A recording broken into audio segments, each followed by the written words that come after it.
हमारी दुनिया बहुत सी रहस्यों से भरी पड़ी है और बहुत से रहस्यों को तो सुलझा लिया जाता है, लेकिन बहुत से रहस्य ऐसे भी होते हैं जो हमेशा के लिए रहस्य ही बनकर रह जाते हैं। आज की कहानी अमेरिका के डीबी कूपर नाम के ऐसे चोर की है जो पूरी दुनिया के लिए आज तक रहस्य ही बना हुआ है।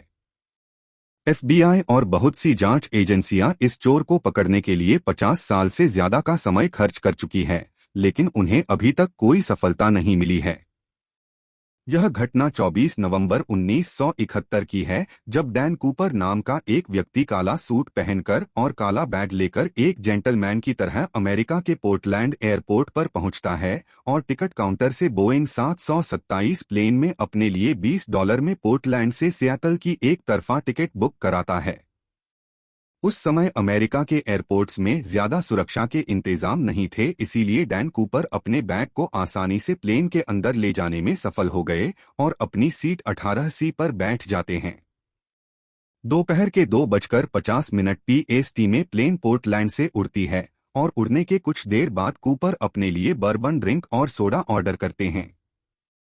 उनके फ्लाइट का सफर सिर्फ 30 मिनट का ही था, इसीलिए ज्यादा समय बर्बाद न करते हुए वे अपने प्लान में लग जाते हैं। डैन कूपर अपने नजदीक खड़ी फ्लोरेंस शाफनर नाम की फ्लाइट अटेंडेंट को पास बुलाकर उसे एक पर्ची देते हैं। पहले फ्लाइट अटेंडेंट को लगता है कि कूपर उसके साथ फ्लर्ट कर रहा है, इसलिए वह उसे अपने पर्स में डालती है, लेकिन फिर कूपर उसकी तरफ झुककर धीरे से उसे वह पर्ची पढ़ने के लिए कहता है।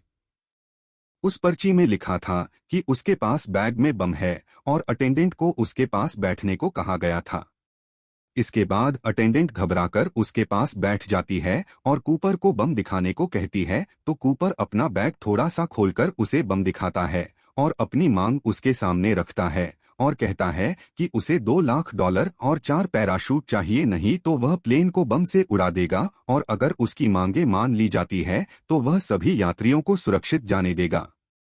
शाफनर डैन कूपर की मांगों को लेकर कॉकपिट में बैठे पायलट के पास पहुंचती है और पायलट कूपर की सभी मांगों को सियाटल के एयर ट्रैफिक कंट्रोल तक पहुंचाता है। यह खबर एफबीआई और पुलिस तक पहुंच जाती है और उन सभी को पता लग चुका था कि प्लेन हाईजैक हो चुका है। एयर होस्टेस जब वापस प्लेन में जाती है तो देखती है कि डैन कूपर काला चश्मा लगाकर बिल्कुल आराम से बैठा है, जैसे कुछ हुआ ही न हो, और अपना ड्रिंक पी रहा था और वह बिल्कुल भी डरा हुआ नहीं था। इसी वजह से प्लेन में मौजूद यात्रियों को भनक तक नहीं थी कि प्लेन हाईजैक हुआ है। उधर यात्रियों की जान बचाने के लिए एफबीआई द्वारा डैन कूपर की सब मांगों को मान लिया जाता है और वे चालाकी दिखाते हुए पूरे $2 लाख को $20 के नोटों से भरते हैं, ताकि बैग ज्यादा भारी हो सके, और सभी नोटों के सीरियल नंबर भी तय किए जाए हैं ताकि बाद में कूपर को पकड़ने में आसानी हो सके। एयरप्लेन की लैंडिंग होने के बाद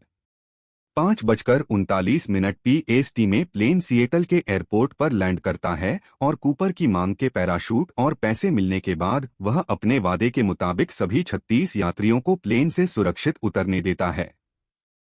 वह प्लेन में 2 पायलट, एक फ्लाइट इंजीनियर और एक फ्लाइट अटेंडेंट को रहने के लिए कहता है और प्लेन मेक्सिको के लिए उड़ान भरती है, और एफबीआई चालाकी से 2 अमेरिकी जासूसी जहाजों को प्लेन के पीछे लगा देती है।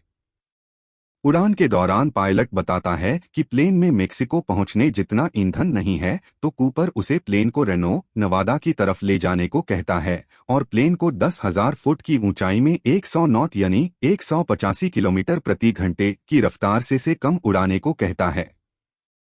कूपर हवाई सीढ़ी एयरस्टेयर कैसे खुलता है इसके बारे में फ्लाइट अटेंडेंट से पूछता है और फिर उसे भी कॉकपिट पर बाकी लोगों के साथ रहने और दरवाजा अंदर से बंद करने को कहता है। 8 बजे के करीब एयरस्टायर खुलने के कारण कॉकपिट में वार्निंग लाइट जलने लगती है और डैन कूपर पैसे और पैराशूट लेकर जहाज से कूदता है और हमेशा के लिए गायब हो जाता है। डैन कूपर के प्लेन से कूद जाने के बाद 10:15 में खुले एयरस्टायर के साथ बोइंग 727 प्लेन रेनो एयरपोर्ट पर लैंड करती है और प्लेन को पुलिस और एफबीआई एजेंट्स द्वारा चारों तरफ से घेर लिया जाता है, लेकिन कुछ ही देर में उन्हें पता चल जाता है कि डैन कूपर भाग चुका है। इसके बाद प्लेन की छानबीन की जाती है, जिसमें से कूपर के टाई का क्लिप और उसके मंगवाए गए 4 में से 2 पैराशूट मिलते हैं। कूपर बाकी के सभी सबूत को अपने साथ ले जाता है, जिसमें उसके द्वारा फ्लाइट अटेंडेंट को दिया गया लेटर भी शामिल था। कूपर को पकड़ने के लिए एफबीआई द्वारा नोरजक नाम से खोज शुरू की जाती है। आंखों देखे गए लोगों द्वारा कूपर का स्केच तैयार किया जाता है। लैंड किए गए इलाके के बहुत से किलोमीटर तक जंगलों और नदियों में कई महीनों तक खोज चलती है। बहुत से घरों की छानबीन भी की जाती है, लेकिन कूपर और उसके पैराशूट का कोई पता नहीं चलता। कुछ ही दिनों में डैन कूपर पूरी मीडिया में छा जाता है, लेकिन एक न्यूज़पेपर ने गलती से डैन कूपर का नाम डीबी कूपर लिख दिया था और लोगों को ये नाम ज्यादा पसंद आने लगा। इस तरह से एक न्यूज़पेपर की गलती के कारण डैन कूपर का नाम डीबी कूपर रखा गया और वो हर जगह इसी नाम से प्रसिद्ध हो गया था। इसके बाद कूपर के भागने के तरीके से एफबीआई को लगता है कि कूपर ने किसी पैराग्लाइडिंग स्कूल से ट्रेनिंग ली होगी, इसलिए सभी ट्रेनिंग स्कूलों में पूछताछ की जाती है और बहुत से पैराट्रूपर्स के रिकॉर्ड चेक किए जाते हैं, लेकिन वे फिर से सफल नहीं हो पाते। बहुत सी छानबीन के बाद भी जब कूपर का कुछ पता नहीं चला तो लोग मानने लगे कि लैंडिंग के दौरान कूपर की मौत हो गई होगी, पर उसके मौत का भी कोई प्रमाण नहीं मिल सका क्योंकि न कूपर की लाश कभी मिली, न पैसों का बैग और न ही पैराशूट मिल पाया। लेकिन घटना के 8 साल बाद 10 फरवरी 1980 को 8 साल के ब्रायन इंग्राम नाम के बच्चे को कोलंबिया नदी के किनारे अपने परिवार के साथ लकड़ी इकट्ठा करते हुए रेत के नीचे दबे हुए $20 के नोटों के 3 बंडल मिलते हैं। बहुत सालों से रेत के नीचे दबे होने के कारण नोट खराब हो गए थे, पर बीच के कुछ नोट अभी भी सुरक्षित थे और अधिकारी इन नोटों के सीरियल नंबर देखकर पहचान जाते हैं कि ये वही नोट है जो उस रात कूपर को दिए गए थे। इस घटना के बाद कूपर के केस ने फिर से तेजी पकड़ी।